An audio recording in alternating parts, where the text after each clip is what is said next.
Very good morning all of you student. ಈಗಾಗಲೇ 1 ಮತ್ತು 2ನೇ ಘಟಕಗಳನ್ನು ನಾವು ಪೂರ್ಣ ಪ್ರಮಾಣದಲ್ಲಿ ನೋಡಿದ್ದೇವೆ. ಮೊದಲನೇ ಘಟಕ ರಾಜ್ಯಶಾಸ್ತ್ರ ಒಂದು ಅಧ್ಯಯನ. ಈ ರಾಜ್ಯಶಾಸ್ತ್ರ ಒಂದು ಅಧ್ಯಯನದಲ್ಲಿ ಪ್ರಮುಖವಾಗಿ ಬರುವಂಥ ವಿಷಯ ಅಂದರೆ ರಾಜ್ಯಶಾಸ್ತ್ರ ಎಂದರೇನು, ರಾಜ್ಯಶಾಸ್ತ್ರ ವ್ಯಾಪ್ತಿ ಎಂದರೇನು, ರಾಜ್ಯಶಾಸ್ತ್ರದ ಪಿತಾಮಹ ಯಾರು, ಅರಿಸ್ಟಾಟಲ್ ಅವರ ಶ್ರೇಷ್ಠ ಕೃತಿ ಯಾವುದು, ರಾಜ್ಯಶಾಸ್ತ್ರದ ವ್ಯಾಪ್ತಿ, ರಾಜ್ಯಶಾಸ್ತ್ರದ ಪ್ರಾಮುಖ್ಯತೆ ಅಥವಾ ಮಹತ್ವ ಹಾಗೂ ಪ್ರಮುಖ ಅಂಶಗಳನ್ನು ಈ ಒಂದು ಮೊದಲನೇ ಘಟಕದಲ್ಲಿ ನಾವು ನೋಡಿದ್ದೇವೆ. ಅದರೊಂದಿಗೆ 2ನೇ ಘಟಕ ರಾಜ್ಯ. ರಾಜ್ಯ ಎಂದರೇನು, ಒಂದು ರಾಜ್ಯ ಅನ್ಸ್ಕೊಳ್ಬೇಕಾದ್ರೆ ಅಲ್ಲಿರುವಂಥ ಅದರ ಪ್ರಮುಖ ಮೂಲ ಅಂಶಗಳು ಯಾವುವು, ರಾಜ್ಯ ಎನ್ನುವಂಥ ಪದವನ್ನು ಪ್ರಥಮ ಬಾರಿಗೆ ಬಳಸಿದಂಥ ವ್ಯಕ್ತಿ ಯಾರು, ರಾಜ್ಯಶಾಸ್ತ್ರದಲ್ಲಿ ಬರುವಂಥ ಇನ್ನೊಬ್ಬ ಪ್ರಮುಖ ರಾಜನೀತಿಜ್ಞ ಕೌಟಿಲ್ಯ, ಬರೆದಂಥ ಕೃತಿ ಅರ್ಥಶಾಸ್ತ್ರ. ಅರ್ಥಶಾಸ್ತ್ರದಲ್ಲಿ ಬರುವಂಥ ಪ್ರಮುಖ ಸಿದ್ಧಾಂತ ಸಪ್ತಾಂಗ ಸಿದ್ಧಾಂತ. ಆ ಸಪ್ತಾಂಗ ಸಿದ್ಧಾಂತ ಅಂದರೆ 7 ಅಂಗಗಳ ಬಗ್ಗೆ ಅಧ್ಯಯನ ಮಾಡುವುದು. ಆ 7 ಅಂಗಗಳೊಂದಿಗೆ ರಾಜ್ಯಶಾಸ್ತ್ರದ ಪರಿಪೂರ್ಣವಾಗಿರುವಂಥ ಅರ್ಥ ವಿವರಣೆ, ಅದರೊಂದಿಗೆ ಬರುವಂಥ ರಾಜ್ಯದ ಮೂಲಾಂಶಗಳು, ಜನಸಂಖ್ಯೆ, ಭೂಪ್ರದೇಶ, ಸರ್ಕಾರ, ಪರಮಾಧಿಕಾರ, ಅದರೊಂದಿಗೆ ವ್ಯತ್ಯಾಸಗಳನ್ನ ನೋಡ್ತಾ ಇದ್ದೇವೆ. Difference between state and social, state and nation, state and organisations, ಇವುಗಳನ್ನು ಕೂಡ ವ್ಯತ್ಯಾಸಗಳನ್ನು ನಾವು ನೋಡಿದ್ದೇವೆ. ಆದ್ದರಿಂದ ನೀವೆಲ್ಲ ಮೊದಲನೇ ಪಾಠ ಈಗಾಗಲೇ ಮುಗಿದಿದೆ, 2ನೇ ಪಾಠ ಕೂಡ ಮುಗಿದಿದೆ. ಆ 2 ಪಾಠಗಳ ಪ್ರಶ್ನೋತ್ತರಗಳನ್ನು ನೀವು ಈ ನೋಟ್ಸ್ ಮುಗಿದ ನಂತರ ಕಡ್ಡಾಯವಾಗಿ ಬರಲೇಬೇಕು. ಇವತ್ತು ನಾವು ನೋಡುವಂಥ 3ನೇ ಘಟಕ ಮೂಲಭೂತ ರಾಜಕೀಯ ಪರಿಕಲ್ಪನೆಗಳು, is a fundamental political concepts ಅಂತ ಕರೀತಿದ್ದಾವೆ. Fundamental political concepts. ರಾಜ್ಯಶಾಸ್ತ್ರದ ವಿದ್ಯಾರ್ಥಿಗಳು ರಾಜ್ಯಶಾಸ್ತ್ರದ ಮೂಲಭೂತ ಪರಿಕಲ್ಪನೆಗಳಾದ ಪರಮಾಧಿಕಾರ, ಕಾನೂನು, ಸ್ವಾತಂತ್ರ್ಯ, ಸಮಾನತೆ, ಹಕ್ಕುಗಳನ್ನು ಅಧ್ಯಯನ ಮಾಡಲೇಬೇಕು. Is A compulsory and must and should is studied by the political students. is a sovereignty, law, liberty, equality and rights must and should studied. ಇವುಗಳನ್ನು ನೀವು ಕಡ್ಡಾಯವಾಗಿ ಅಧ್ಯಯನ ಮಾಡಲೇಬೇಕು. ಪರಮಾಧಿಕಾರ, ಕಾನೂನು, ಸ್ವಾತಂತ್ರ್ಯ, ಸಮಾನತೆ ಹಾಗೂ ಹಕ್ಕುಗಳನ್ನು. ಯಾಕಂದರೆ ಭಾರತದ ಪ್ರತಿಯೊಬ್ಬ ಪ್ರಜೆ ಹಾಗೂ ಈ ಒಂದು PUC ವಿಭಾಗದಲ್ಲಿ ಅಧ್ಯಯನ ಮಾಡುವಂಥ ವಿದ್ಯಾರ್ಥಿಗಳು ಕಡ್ಡಾಯವಾಗಿ ಅಧ್ಯಯನ ಮಾಡಬೇಕಾಗಿರುವಂಥ ಮೂಲಭೂತ ರಾಜಕೀಯ ಪರಿಕಲ್ಪನೆಗಳು ಅವೇ ಪರಮಾಧಿಕಾರ, ಕಾನೂನು, ಸ್ವಾತಂತ್ರ್ಯ, ಸಮಾನತೆ, ಹಕ್ಕುಗಳು. ಇದರ ಬಗ್ಗೆ ಅಧ್ಯಯನ ಮಾಡಲೇಬೇಕಾಗಿದೆ. ಅದಕ್ಕೆ ಅಧ್ಯಯನ ಮಾಡಲಿಕ್ಕೆ ಇರುವಂಥ ಪ್ರಮುಖವಾಗಿರುವಂಥ ಘಟಕ ಯಾವುದಪ್ಪ ಅಂದರೆ ಅದು 3ನೇ ಘಟಕ ಮೂಲಭೂತ ರಾಜಕೀಯ ಪರಿಕಲ್ಪನೆಗಳು ಅಂತ ಬರ್ತಾ ಇದೆ. ಪರಮಾಧಿಕಾರದ ಬಗ್ಗೆ ಈಗಾಗಲೇ ನಾವು ರಾಜ್ಯದ ಮೂಲಾಂಶಗಳಲ್ಲಿ ಜನಸಂಖ್ಯೆ, ಭೂಪ್ರದೇಶ, ಸರ್ಕಾರ ಹಾಗೂ ಕೊನೆಯದಾಗಿ ಪರಮಾಧಿಕಾರ, ಅದನ್ನೇ ನಾವು ಇಂಗ್ಲೀಷೊಳಗೆ ಏನು ಕರಿತೇವೆ ಅಂದರೆ ಸಾವರಂಟಿ. ಪರಮಾಧಿಕಾರ ಎಂದರೆ ರಾಜ್ಯದ ಸರ್ವಶ್ರೇಷ್ಠ ಅಧಿಕಾರವೇ ಪರಮಾಧಿಕಾರ. 2 ಮಾರ್ಕ್ಸ್ ಕೂಡ ಕೇಳ್ತಾರೆ, 1 ಮಾರ್ಕ್ಸ್ ಕೂಡ ಕೇಳ್ತಾರೆ, ಗೊತ್ತಿರಲಿ. ಪರಮಾಧಿಕಾರ ಎಂದರೆ ರಾಜ್ಯದ ಸರ್ವಶ್ರೇಷ್ಠ ಅಧಿಕಾರವೇ ಪರಮಾಧಿಕಾರ. ಇದು ರಾಜ್ಯದ ಸರ್ವಶ್ರೇಷ್ಠ ಅಧಿಕಾರ. ಇದು ಒಬ್ಬರಲ್ಲಿ ಕೇಂದ್ರೀಕೃತವಾಗಿದೆ. ರಾಜ್ಯದಲ್ಲಿ ರಾಜ್ಯವನ್ನು ನಡೆಸಿಕೊಂಡು ಹೋಗುವಂಥ ಒಬ್ಬ ನಾಯಕ ಯಾರಂದರೆ ಚೀಫ್ ಮಿನಿಸ್ಟರ್, ಮುಖ್ಯಮಂತ್ರಿ. ಕೇಂದ್ರ ಮಟ್ಟದಲ್ಲಿರುವಂಥ ಪರಮಾಧಿಕಾರ ಯಾರ ಕೈಲಿರ್ತಾ ಇದೆ ಅಂದರೆ ದೇಶವನ್ನು ನಡೆಸ್ಕೊಂಡು ಹೋಗುವಂಥ ಒಬ್ಬ ಪ್ರಧಾನಮಂತ್ರಿ. ಇವತ್ತಿನ ಭಾರತದ ಪ್ರಧಾನಮಂತ್ರಿ ನರೇಂದ್ರ ಮೋದಿ ಹಾಗೂ ರಾಜ್ಯದ ಮುಖ್ಯಮಂತ್ರಿ BS ಯಡಿಯೂರಪ್ಪ. ಇವರ ಕೈಲಿ ಏನಪ್ಪ ಅಂದ್ರೆ ಅಂಥ ಒಂದು ಪರಮಾಧಿಕಾರವನ್ನು ನಮ್ಮ ಸಂವಿಧಾನಬದ್ಧವಾಗಿ ನಾವು ಅವ್ರಿಗೆ ಏನಪ್ಪ ಅಂದರೆ ಇಲ್ಲಿ ಕೊಟ್ಟಿದ್ದೇವೆ. ಹಾಗಾದರೆ ಈ ಪರಮಾಧಿಕಾರ ಎನ್ನುವಂಥ ಕನ್ನಡ ಪದ ಇಂಗ್ಲಿಷ್ ಭಾಷೆಯ ಸಾವರಂಟಿ ಎಂಬ ಪದದಿಂದ ಬಂದಿದೆ. ಕೇಳ್ರಿ ಇನ್ನೊಮ್ಮೆ, ಪರಮಾಧಿಕಾರ ಎಂಬ ಕನ್ನಡ ಪದವು ಇಂಗ್ಲಿಷ್ ಭಾಷೆಯ ಸಾವರಂಟಿ ಎಂಬ ಪದದಿಂದ ಬಂದಿದೆ. ಈ ಪದವು ಲ್ಯಾಟಿನ್ ಭಾಷೆಯ ಸೂಪರ್ನೆಸ್ ಎಂಬ ಪದದಿಂದ ಬಂದಿದೆ. ಸೂಪರ್ನೆಸ್ ಎಂದರೆ ಸೂಪರ್ನೆಸ್ ಆರ್ ಸುಪ್ರೀಂ, ಸೂಪರ್ ಅಂತ ಯಾವ ರೀತಿ ಕರಿತೀವಲ್ಲ ಹಾಗೆ ಸೂಪರ್ನೆಸ್ ಅಂದರೆ ಪರಮ ಅಥವಾ ಶ್ರೇಷ್ಠ ಎಂದರ್ಥ. ಸೂಪರ್. ಈಗ ಅದಕ್ಕೆ ನೋಡ್ರಿ, ಸುಪ್ರೀಂ ಕೋರ್ಟ್ ನಮ್ಮಲ್ಲಿ ಬರುವಂಥ ಕೇಂದ್ರದಲ್ಲಿ ದೆಹಲಿಯಲ್ಲಿರುವಂಥ ಕೋರ್ಟ್ ಯಾವುದ್ರಿ? Supreme court. ಅದನ್ನೇನು ಕರಿತೇವೆ ನಾವು? ಸರ್ವೋನ್ನತ ನ್ಯಾಯಾಲಯ, ಸರ್ವೋಚ್ಚ ನ್ಯಾಯಾಲಯ, ಹೌದಾ, ಉನ್ನತ ನ್ಯಾಯಾಲಯ. ಅದಕ್ಕೆ ಇಲ್ಲಿ ಸೂಪರ್ನೆಸ್ ಎಂದರೆ ಪರಮ ಅಥವಾ ಶ್ರೇಷ್ಠ ಎಂದರ್ಥ. ಅದಕ್ಕೆ ಯಾತಾದರೆ ಪರಮಾಧಿಕಾರ ಎಂಬ ಕನ್ನಡ ಪದವು ಇಂಗ್ಲಿಷ್ ಭಾಷೆಯ ಸಾವರಂಟಿ ಎಂಬ ಪದದಿಂದ ಬಂದಿದೆ. ಈ ಪದವು ಲ್ಯಾಟಿನ್ ಭಾಷೆಯ ಸೂಪರ್ನೆಸ್ ಎಂಬ ಪದದಿಂದ ಬಂದಿದೆ. ಸೂಪರ್ನೆಸ್ ಎಂದರೆ ಪರಮ ಅಥವಾ ಶ್ರೇಷ್ಠ ಎಂದರ್ಥ. ಕೇಳ್ತಾರೆ ಶಬ್ದಶಃ ಪರಮಾಧಿಕಾರದ ಮೂಲ ಪದ ಯಾವುದು ಅಂತ ಕೇಳಿದಾಗ ನೀವೇನು ಬರಬೇಕ್ರಿ? ಲ್ಯಾಟಿನ್ ಭಾಷೆಯ ಸೂಪರ್ನೆಸ್. ಯಾವ ಭಾಷೆಯ? ಲ್ಯಾಟಿನ್ ಭಾಷೆಯ ಸೂಪರ್ನೆಸ್ ಅಂತ ಬರಲೇಬೇಕಾಗಿದೆ. ಏನು ಈ ಪರಮಾಧಿಕಾರದ ಪರಿಕಲ್ಪನೆಯನ್ನು ಪ್ರಥಮ ಬಾರಿಗೆ ತಿಳಿಸುವಂಥ ವ್ಯಕ್ತಿ ಯಾರಂದರೆ ಫ್ರೆಂಚ್ ಲೇಖಕರಾದ ಜಿನ್ ಬಾಡಿನ್. ಇವರನ್ನ ಪರಮಾಧಿಕಾರದ ಪಿತಾಮಹ, ಫಾದರ್ ಆಫ್ ದ ಸಾವರಂಟಿ. ಪಿತಾಮಹ ಅಂದರೆ ತಂದೆ, ಅದರ ರೂವಾರಿ, ಅದರ ಕರ್ತೃ ಅಂತ ಕರಿತಾ ಇದ್ದಾವೆ. ಅದಕ್ಕೆ ಪರಮಾಧಿಕಾರದ ಪರಿಕಲ್ಪನೆಯನ್ನು ಫ್ರೆಂಚ್ ಲೇಖಕರಾದ ಜಿನ್ ಬಾಡಿನ್ರವರು ನೀಡಿದ್ದಕ್ಕಾಗಿ ಅವ್ರನ್ನ ಏನಂತ ಕರಿತೇವೆ ಅಂದರೆ ಪರಮಾಧಿಕಾರದ ಪಿತಾಮಹ ಅಂತ ಕರಿತಾ ಇದ್ದಾವೆ. ಇಲ್ಲಿ ಕೇಳ್ತಾರೆ ಪರಮಾಧಿಕಾರದ ಪಿತಾಮಹ ಯಾರು ಅಂತ ಕೇಳಿದಾಗ ಏನು ಬರಬೇಕಾಗಿದೆ ನೀವು? ಜಿನ್ ಬಾಡಿನ್. ಇವರೊಂದು ಕೃತಿಯನ್ನು ಬರಿತಾ ಇದ್ದಾರೆ. ಆ ಕೃತಿ ಯಾವುದಪ್ಪ ಅಂದರೆ 6 books on the Republic or the Republic. 6 books on the Republic ಅಂದರೆ ಸಾರ್ವಜನಿಕರ ಮೇಲೆ 6 ಬುಕ್ಗಳನ್ನ ಬರೆದಾರೆ. ಅದಕ್ಕೆ ಹೇಳ್ತಾರೆ 6 books on the Republic. ಸಾರ್ವಜನಿಕರಿಗೆ ಸಂಬಂಧಪಟ್ಟಂಗೆ ಒಂದು 6 ಬುಕ್ಗಳನ್ನು ಅವರು ಬರೆದಾರೆ. ಅಥವಾ ಅದಕ್ಕೆ ಇನ್ನೊಂದು ಹೆಸರು ಏನಪ್ಪ ಅಂದರೆ ದ ರಿಪಬ್ಲಿಕ್. ಒಟ್ಟಿನಲ್ಲಿ ಸಾರ್ವಜನಿಕರ ಕುರಿತು ಬರೆದಿರುವಂಥ ಒಂದು ಕೃತಿ ಅದು ಯಾವುದಪ್ಪ ಅಂದರೆ 6 books on the Republic are the republic. ಇದನ್ನು ಎಷ್ಟರಲ್ಲಿ ಬರಿತಾ ಇದ್ದಾರೆ ಅಂದರೆ 1776ರಲ್ಲಿ ಜಿನ್ ಬಾಡಿನ್ರವರು ತಮ್ಮ ಶ್ರೇಷ್ಠ ಕೃತಿಯನ್ನು ಪ್ರಕಟಿಸ್ತಾ ಇದ್ದಾರೆ, ಬರಿತಾ ಇದ್ದಾರೆ. ಆ ಮೂಲಕವಾಗಿ ಏನು ಮಾಡಿದ್ದಾರೆ ಅಂದರೆ ಪರಮಾಧಿಕಾರ ಎಂಬ ಪದವನ್ನು ಮೊಟ್ಟ ಮೊದಲ ಬಾರಿಗೆ ಪರಿಚಯಿಸಿದರು, ಮೊಟ್ಟ ಮೊದಲ ಬಾರಿಗೆ ಜಾರಿಗೆ ತಂದರು. ಅದಕ್ಕೆ ಇವರು ಏನಂತ ಕರೆದ್ರು ಅಂದರೆ ಪರಮಾಧಿಕಾರದ ಪಿತಾಮಹ, ಪರಮಾಧಿಕಾರದ ತಂದೆ, ಪರಮಾಧಿಕಾರದ ಕರ್ತೃ ಅಂತ ಕರಿತಾ ಇದ್ದಾರೆ. ಅದಕ್ಕೆ ಇಲ್ಲಿ ಕೇಳ್ತಾರೆ, ಒಂದು ವರ್ಷಕ್ಕೆ ಗೊತ್ತಿರಲಿ ಪರಮಾಧಿಕಾರ ಎಂದರೆ 2 ವರ್ಷಕ್ಕೆ ಕೇಳ್ತಾರೆ. ಪರಮಾಧಿಕಾರದ ಮೂಲ ಪದ ಇದೆ ಯಾವುದು ಅಂತ 1 ವರ್ಷಕ್ಕೆ ಕೇಳ್ತಾರೆ. ಪರಮಾಧಿಕಾರದ ಮೂಲ ಪದ ಯಾವುದು ಅಂತ ಕೇಳಿದಾಗ ನೀವು ಬರೀರಿ ಲ್ಯಾಟಿನ್ ಭಾಷೆಯ ಸೂಪರ್ನೆಸ್. ಅಷ್ಟೇ ಅಲ್ಲದೆ ಪರಮಾಧಿಕಾರದ ಪಿತಾಮಹ ಯಾರು ಅಂತ ಕೂಡ ಇಲ್ಲಿ ಕೇಳ್ಬೋದು, ಅಥವಾ ಜಿನ್ ಬಾಡಿನ್ರವರ ಶ್ರೇಷ್ಠ ಕೃತಿ ಯಾವುದು ಅಂತ ಕೂಡ ಇಲ್ಲಿ ಕೇಳ್ಬೋದು. ಅದಕ್ಕೆ ಇವುಗಳನ್ನು ನೀವು ಓದಲೇಬೇಕಾಗಿದೆ.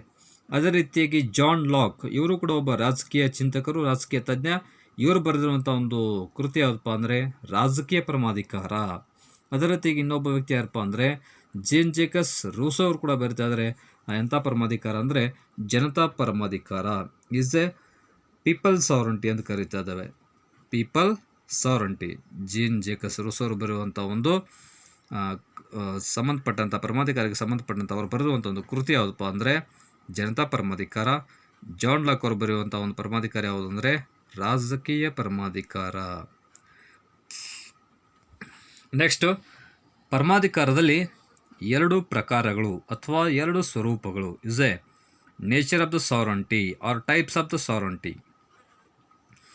ಪರಮಾಧಿಕಾರದ 2 ಪ್ರಕಾರಗಳು, ಒಂದು ಆಂತರಿಕ ಪರಮಾಧಿಕಾರ, ಇನ್ನೊಂದು ಬಾಹ್ಯ ಪರಮಾಧಿಕಾರ. ಈಗಾಗಲೇ 2ನೇ ಘಟಕವಾಗಿರುವಂಥ ರಾಜ್ಯದಲ್ಲಿ ಬರುವಂಥ ರಾಜ್ಯದ ಮೂಲಾಂಶಗಳಲ್ಲಿ ಬರುವಂಥ 4ನೆಯ ಅಂಶ ಪರಮಾಧಿಕಾರ. ಪರಮಾಧಿಕಾರದಲ್ಲಿ ಅಲ್ಲಿ ಕೂಡ ಅಲ್ಲಿ ನೋಡಿದವೆ 2 ಪ್ರಕಾರಗಳು ಅಥವಾ 2 ಸ್ವರೂಪಗಳು. ಇಲ್ಲಿ ಕೇಳ್ತಾರೆ 2 ಮಾರ್ಕ್ಸಿಗೆ ಪರಮಾಧಿಕಾರದ 2 ಸ್ವರೂಪಗಳು ಯಾವುವು ಅಂತ ಕೇಳ್ತಾರೆ. ಅವುಗಳನ್ನ ನೀವು ಇಲ್ಲಿ ಬರಲೇಬೇಕಾಗಿದೆ. ಅದಕ್ಕೆ ಎರಡು ಸ್ವರೂಪಗಳು ಯಾವಪ್ಪ ಅಂದರೆ ಒಂದು ಆಂತರಿಕ ಪರಮಾಧಿಕಾರ, ಇನ್ನೊಂದು ಬಾಹ್ಯ ಪರಮಾಧಿಕಾರ. ಆಂತರಿಕ ಪರಮಾಧಿಕಾರ ಎಂದರೆ ರಾಜ್ಯವು ತನ್ನ ಭೂಪ್ರದೇಶದ ವ್ಯಾಪ್ತಿಯೊಳಗೆ ಹೊಂದಿರುವ ಶ್ರೇಷ್ಠ ಅಧಿಕಾರವೇ ಆಂತರಿಕ ಪರಮಾಧಿಕಾರ. ರಾಜ್ಯ ತನ್ನ ಭೂಪ್ರದೇಶ ಅಂದರೆ ಕರ್ನಾಟಕ ರಾಜ್ಯದ ವಿಸ್ತೀರ್ಣವಾಗಿರುವಂಥ 1,91,791 ಚದರ ಕಿಲೋಮೀಟರ್ ವ್ಯಾಪ್ತಿಯ ಒಳಗೆ ಬರುವಂಥ ಎಲ್ಲ ರಾಜ್ಯದ ಪ್ರಜೆಗಳ ಮೇಲೆ, ಸಂಘ ಸಂಸ್ಥೆಗಳ ಮೇಲೆ ಪರಿಪೂರ್ಣವಾಗಿರುವಂಥ ಅಧಿಕಾರವನ್ನು ಚಲಾಯಿಸುವುದೇ ಆಂತರಿಕ ಪರಮಾಧಿಕಾರ. ಇದರ ಪಿತಾಮಹ ಯಾರಪ್ಪ ಅಂತಂದರೆ ಜಿನ್ ಬೋಡಿನ್. ಪರಮಾಧಿಕಾರದ ಪಿತಾಮಹರೇ ಇದರ ಒಂದು ಪಿತಾಮಹ ಆಗಿದ್ದಾರೆ. ಅದಕ್ಕೆ ಗೊತ್ತಿರಲಿ, ಪರಮಾಧಿಕಾರದ ಪಿತಾಮಹ ಆಗಿರುವಂಥ ಜಿನ್ ಬೋಡಿನ್ರವರನ್ನು ಆಂತರಿಕ ಪರಮಾಧಿಕಾರದ ಪಿತಾಮಹ ಅಂತ ಕರಿತಾ ಇದ್ದಾವೆ. ಎರಡನೇದಾಗಿ ಬಾಹ್ಯ ಪರಮಾಧಿಕಾರ. ಇಲ್ಲಿ ಹೇಳ್ತಾರೆ is a external sovereignty, internal sovereignty and external ಸಾವರಂಟಿ.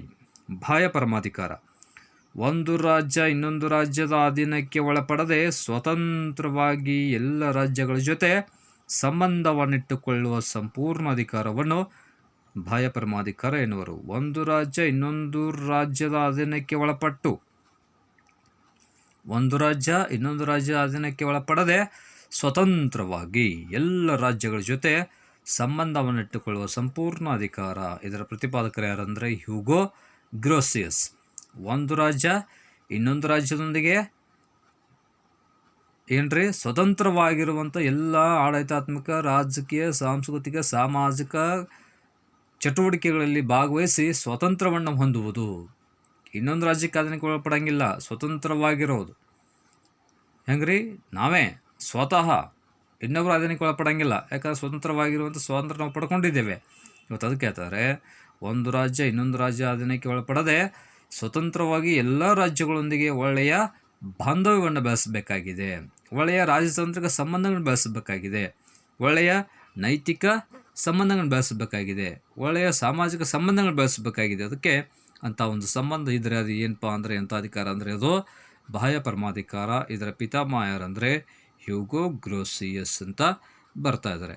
ಇನ್ನು ಮುಂದೆ ಹಾಗೆ ನೋಡಿದಾಗ ಬರ್ತಾ ಇದೆ ಇನ್ನೊಂದು ಯಾವುದಪ್ಪ ಅಂದರೆ ಪರಮಾಧಿಕಾರದ ಲಕ್ಷಣಗಳು. 5 ಮಾರ್ಕ್ಸಿಗೆ ಕೇಳ್ತಾರೆ. ಪರಮಾಧಿಕಾರದ ಲಕ್ಷಣಗಳನ್ನು ನೀವು ಬರೀರಿ ಅಂತ ಕೇಳಿದಾಗ ನೀವು ಇಲ್ಲಿ 5 ಮಾರ್ಕ್ಸಿಗೆ ಬರಲೇಬೇಕಾಗಿದೆ. ಮೊದಲನೇದಾಗಿ ಸ್ಥಿರತೆ, is a permanent. Second one ಅವಿಭಾಜ್ಯತೆ, is a not a divided. Third one ಸಮಗ್ರತೆ. ಫೋರ್ತ್ ಒನ್ ಅವರ್ಗೀಯತೆ. ಫಿಫ್ತ್ ಒನ್ ಸರ್ವವ್ಯಾಪಕತೆ. ಸಿಕ್ಸ್ತ್ ಒನ್ ಮೂಲ ಸ್ವರೂಪದ್ದಾಗಿದೆ. ಪರಮಾಧಿಕಾರ ಲಕ್ಷಣಗಳಲ್ಲಿ ಮೊದಲನೇದಾಗಿ ಸ್ಥಿರತೆ. ಇದು ಸ್ಥಿರವಾದದ್ದು. ಕರ್ನಾಟಕ ಹಾಗೂ ಭಾರತದಲ್ಲಿ ನಡೆಯುವಂಥ 5 ವರ್ಷಕ್ಕೆ ನಡೆಯುವಂಥ ಚುನಾವಣೆಗಳಲ್ಲಿ ಯಾವ ಪಕ್ಷ ಅತಿ ಹೆಚ್ಚಿನ ಬಹುಮತ ಪಡೆದುಕೊಂಡು ಬರ್ತದೋ ಅಧಿಕಾರಕ್ಕೆ, ಅದು ಪರಿಪೂರ್ಣವಾಗಿ 5 ವರ್ಷಗಳವರೆಗೆ ಸೇವೆಯನ್ನು ಸಲ್ಲಿಸ್ತದೆ. ಇದು ಅಧಿಕಾರ ಇದೆ, ಸ್ಥಿರವಾಗಿರೋದು 5 ವರ್ಷಗಳವರೆಗೆ. ಹೀಗೆ ಅಂಥ ಒಂದು ಪರಮಾಧಿಕಾರ ರಾಜ್ಯದ ಮುಖ್ಯಮಂತ್ರಿ ಮತ್ತು ದೇಶದ ಪ್ರಧಾನಿಗಳ ಕೈಯಲ್ಲಿ ನಾವು ಕೊಟ್ಟಿದ್ದೇವೆ ಇವತ್ತು. ಅದಕ್ಕೆ ಅದೇನಾಗಿದೆ ಅಂದರೆ ಸ್ಥಿರವಾಗಿದೆ. ಎರಡನೇದಾಗಿ ಅವಿಭಾಜ್ಯತೆ. ಇದೇನು ಮಾಡ್ಲಿಕ್ಕೆ ಬರೋಂಗಿಲ್ಲ ರೀ, ಇಬ್ಬಾಗ ಮಾಡ್ಲಿಕ್ಕೆ ಬರೋಂಗಿಲ್ಲ, ಭಾಗ ಮಾಡ್ಲಿಕ್ಕೆ ಬರೋಂಗಿಲ್ಲ. ಇನ್ನೂ ಏನು ಮಾಡೋ, ವರ್ಗಾವಣೆ ಮಾಡ್ಬೋದು, ಒಬ್ಬರಿಂದ ಇನ್ನೊಬ್ಬರೇ ಅಧಿಕಾರವನ್ನು ಕೊಡ್ಬೋದು.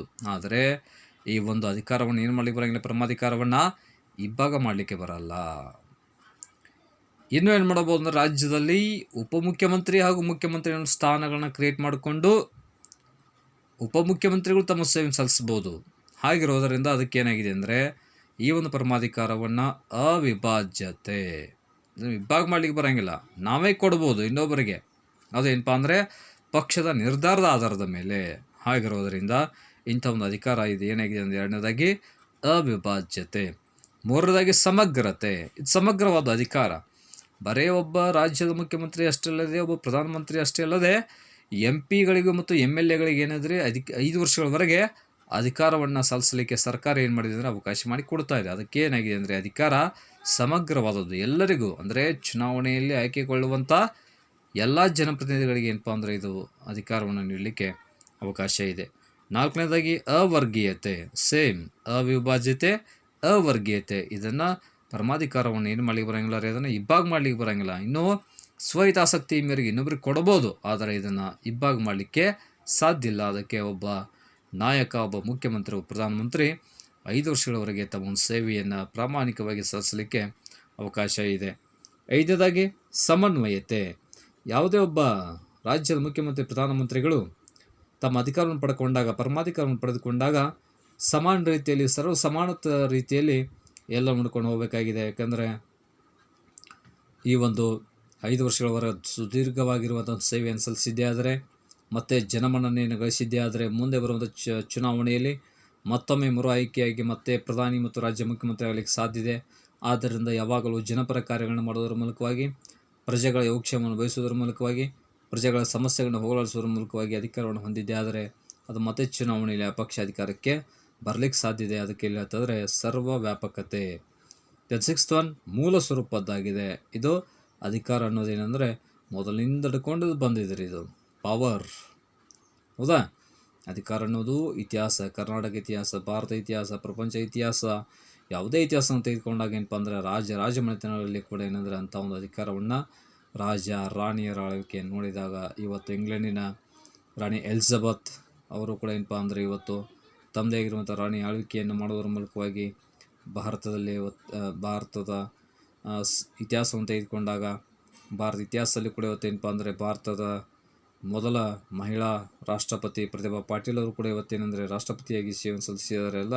ಅದೇ ರೀತಿಯಾಗಿ ಜಗತ್ತಿನಲ್ಲಿ ಬ್ರಿಟನ್ ರಾಣಿ ಎಲಿಜಬೆತ್ ಅವರು ಕೂಡ ಏನಪ್ಪ ಅಂದರೆ ಒಬ್ಬ ದೇಶದ ರಾಣಿಯಾಗಿ ಇವತ್ತು ಸೇವೆ ಸಲ್ಲಿಸ್ತಾರೆ. ಹಾಗಿರೋದರಿಂದ ಇಲ್ಲೇನಾಗಿದೆ ಅಂದರೆ ನಮ್ಮ ಪರಿಪೂರ್ಣವಾಗಿರುವಂಥ ಒಂದು ವ್ಯವಸ್ಥೆಯನ್ನು, ಅಧಿಕಾರ ಅನ್ನೋದೇನಾಗಿದೆ ಅಂದರೆ ಇದು ಮೂಲ ಸ್ವರೂಪದ್ದಾಗಿದೆ, ಹಿಂದಿನಿಂದಲೂ ಬಂದದ್ದಾಗಿದೆ. ಅದಕ್ಕೆ ಆ ಒಂದು ವ್ಯವಸ್ಥಿತವಾಗಿರುವಂಥ ಅಧಿಕಾರವನ್ನು ಪಡ್ಕೊಂಡಿದ್ದೇ ಆದರೆ ಪ್ರಧಾನಿ, ಮುಖ್ಯಮಂತ್ರಿಗಳು, ರಾಜ್ಯಪಾಲರು, ರಾಷ್ಟ್ರಪತಿಗಳು, ಉಪರಾಷ್ಟ್ರಪತಿಗಳು, ಯಾವುದೇ ಒಬ್ಬ ಜನನಾಯಕ ಇವರೆಲ್ಲರೂ ತಮ್ಮದೇ ಆಗಿರುವಂಥ ಒಂದು ಸೇವೆಯನ್ನು 5 ವರ್ಷಗಳಿಗೆ ಸಲ್ಲಿಸಲಿ, ಯಾವುದೇ ರೀತಿಯಾಗಿರುವಂಥ ಮೋಸ ವಂಚನೆಗಳಿಂದ ಮಾಡದೆ ಒಟ್ಟಿನಲ್ಲಿ ಪ್ರಾಮಾಣಿಕವಾಗಿ ದಕ್ಷ ಅಧಿಕಾರಿಗಳಾಗಿ ಸೇವೆ ಸಲ್ಲಿಸಿದ್ದೇ ಆದರೆ ಅಂಥ ಒಂದು ಪರಮಾಧಿಕಾರದ ಲಕ್ಷಣಕ್ಕೆ ಒಂದು ಬೆಲೆ ಸಿಗ್ತಾ ಇದೆ. ಅದಕ್ಕೆ 5 ಮಾರ್ಕ್ಸ್ಗೆ ಇದನ್ನು ಕೇಳ್ತಾರೆ.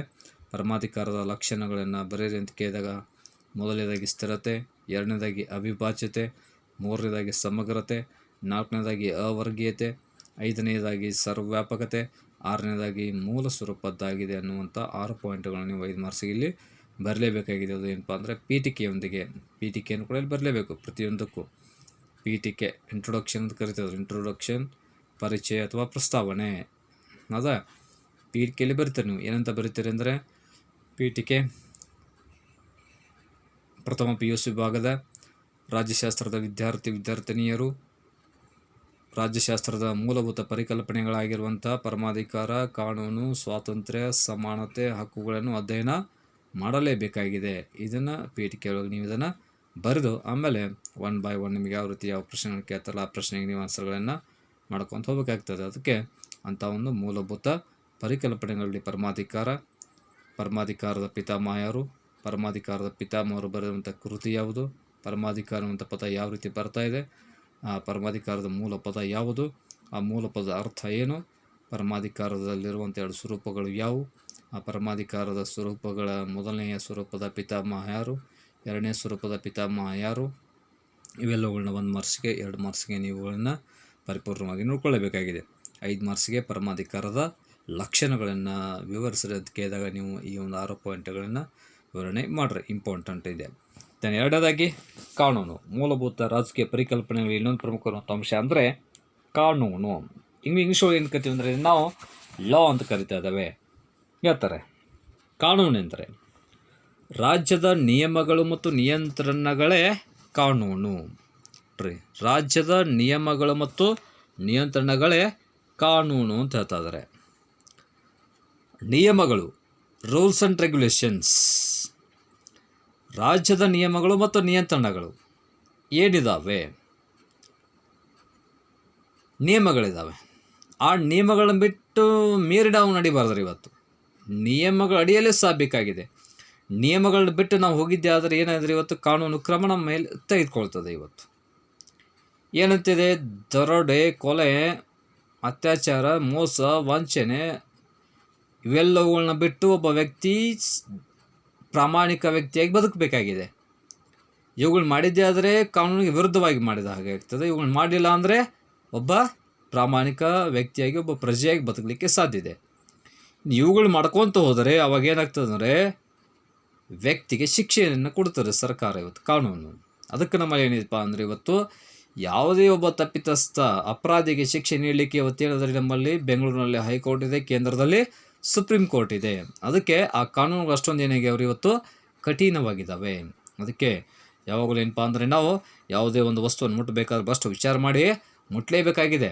ಯಾಕಂದರೆ ಯಾವುದೇ ವಸ್ತುವನ್ನು ನಾವು ಮುಟ್ಟಿದ್ದೆ ಆದರೆ, ತೆಗೆದುಕೊಂಡಿದ್ದೆ ಆದರೆ ಅದೇನಾಗ್ತಾರೆ ಹಗರಣ, ಕಳವು ಅಂತ ಒಂದು ವೇಳೆ ನಮ್ಮ ಮೇಲೆ ಕಳವು ಅನ್ನುವಂಥ ಒಂದು ಕೇಸ್ ಬಿದ್ದಿದೆ ಆದರೆ ಆವಾಗ ಇಡಿಯಾಗಿರುವಂಥ ಒಂದು ಜೀವನವೇ ನಾಶ ಆಗಿ ಹೋಗ್ತದೆ. ಯಾಕಂದರೆ ನಮ್ಮ ಮೇಲೆ ಕ್ರಮ ಕೈಗೊಳ್ಳುವಂಥ ಸಾಧ್ಯತೆ ಇವತ್ತೇನಪ್ಪ ಅಂದರೆ ಕಠಿಣ ಇರೋದರಿಂದ ಅದಕ್ಕೆ ಇಲ್ಲಿ ಹೇಳ್ತಾರೆ ರಾಜ್ಯದ ನಿಯಮಗಳು ಮತ್ತು ನಿಯಂತ್ರಣಗಳೇ ಕಾನೂನು. ಈಗ ಉದಾಹರಣೆಗಾಗಿ ನಾವು ಮೋಟರ್ ಸೈಕಲ್ಗಳು ಓಡಿಸ್ತಾ ಇದ್ದಾವೆ. ಇವತ್ತೇನಪ್ಪ ಅಂದ್ರೆ ಓಡಿಸ್ಬೇಕಾದ್ರೆ ಕಂಪಲ್ಸರಿ ಏನು ಬೇಕಿದ್ರೆ ನಮಗೆ ಲೈಸೆನ್ಸ್ ಬೇಕು, ಎರಡನೇದಾಗಿ ಹೆಲ್ಮೆಟ್ ಬೇಕು, ಮೂರನೇದಾಗಿ ಇನ್ಸೂರೆನ್ಸ್ ತುಂಬಿರುವಂಥ ಒಂದು ನಮ್ಮದು ಪಾಲಿಸಿ ಬೇಕು. ಇವೆಲ್ಲ ಏನಪ್ಪ ಅಂದರೆ ಈ ಒಂದು ಸಂಚಾರಿ ನಿಯಮಗಳಿದ್ದಾವೆ. ಆ ಸಂಚಾರಿ ನಿಯಮಗಳನ್ನು ಪಾಲಿಸಲೇಬೇಕಾಗಿದೆ.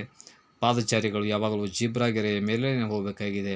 ಹೌದಾ, ನಾವು ಹೋಗುವಾಗ ಬಲಬದಿಗೆ, ಬರುವಾಗ ಎಡಬದಿಗೆ ಯಾವ ರೀತಿಯಾಗಿ ಒಂದು ಸಂಚಾರಿ ನಿಯಮಗಳನ್ನು ಪಾಲಿಸಲೇಬೇಕಾಗಿದೆ.